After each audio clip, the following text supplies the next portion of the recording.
এই তালিকা তিনি আমাদেরকে দিবেন এবং সে অনুযায়ী ব্যবস্থা কি নেবেন সেটা আজকে ব্রিফ করবেন। কিন্তু দুঃখজনক ব্যাপার হচ্ছে আজকে এসেও আমরা হলগুলোর তালিকা চূড়ান্ত পাইনি যে কোন কোন হলে কোন কোন শিক্ষার্থী অছাত্র আছে।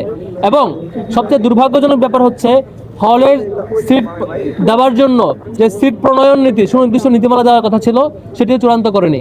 আমরা আজকে স্পষ্ট ভাষায় বলেছি যে ওনাদের যে চিন্তা যে সিট নীতিমালা আরও ফ্লেক্সিবল করা, ওনাদের যে চিন্তা যে সিট নীতিমালায় রিয়েটকে আরও উৎসাহিত করা, ওনাদের যে চিন্তা যে সিট নীতিমালায় কেমন করে আরও অছাত্র কিংবা দীর্ঘদিন ধরে শিক্ষার্থীদেরকে রেখে দেওয়া যায় এবং ফার্স্ট ইয়ারকে হয়রানি করা যায় সেই চিন্তার সেই খসড়ার বিরোধিতা আমরা করেছি।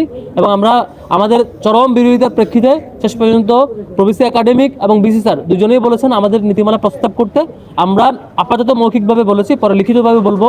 স্পষ্টত অবশ্যই যাতে সেশন বাইন্ডিংস থাকে এবং অবশ্যই যাতে রিয়েট নেওয়ার প্রবণতার দিকে ঝুঁকে না যায়। যারা রিয়েট নেন তারা যাতে এই সিট নীতিমালার মাধ্যমেই সিট না পাওয়ার দিকে, সিট বাতিলের দিকে যায় এবং সিট যাতে তাদের সিট যাতে বাতিল হয় এবং প্রথম বর্ষের শিক্ষার্থী যাতে প্রায়োরিটি পায়, এই ধরনের একটা খসড়া প্রস্তাব আমরা দিব।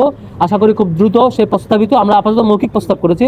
উদ্দেশ্য একটাই যে সেশন বাইন্ডিংস যাতে থাকে এবং বারবার পরীক্ষায় মাস্টার্সের রিয়েট নিয়ে হলে সিট নিয়ে থাকবার যে প্রবণতা সেটা যাতে বন্ধ হয়ে যায় এবং একই সাথে যেসব শিক্ষার্থীরা হলে রয়েছেন সিট মেয়াদ শেষ হয়ে গেছে তাদের যাতে আনুষ্ঠানিকভাবে বিদায় দেওয়ার একটা কালচার শুরু হয় এবং প্রত্যেক শিক্ষার্থী যাতে সিট পায় আর কি।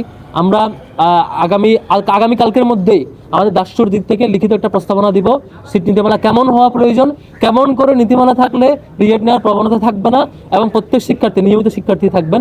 একই সাথে আমরা বলেছি আপনাদের কাছে হল পর্যায়ে যে এক্সেল সিট রয়েছে, কোন সেশনের কারা কারা শিক্ষার্থী রয়েছে, প্রত্যেকের কম্পিউটার আছে হল অফিসে, সেগুলো খুব দ্রুতই তালিকা আকারে যাতে প্রকাশ করা হয় এবং তারা যাতে নির্দিষ্ট সময়ের মধ্যে চলে যায়। এবং আমরা আরেকটা প্রস্তাব করেছি যে অনেক হলে মেয়ের মাঝামাঝি পর্যন্ত সময় দেওয়া হয়েছে সিট সার্ভার ব্যাপারে, সেটি সময় কমিয়ে নিয়ে এসে সিট নীতিমালার আলোকে দ্রুত সময়ের মধ্যে যাতে সব শিক্ষার্থীকে এই সিট দেওয়ার যে সিস্টেম সে আওতায় নিয়ে আসে। এর বাইরে যেসব শিক্ষার্থীরা সিট পাবে না তাদের জন্য আমরা আবাসন ভিত্তির জন্য আলাদা করে সেই মডেল প্রস্তাব করবো ইনশাল্লাহ।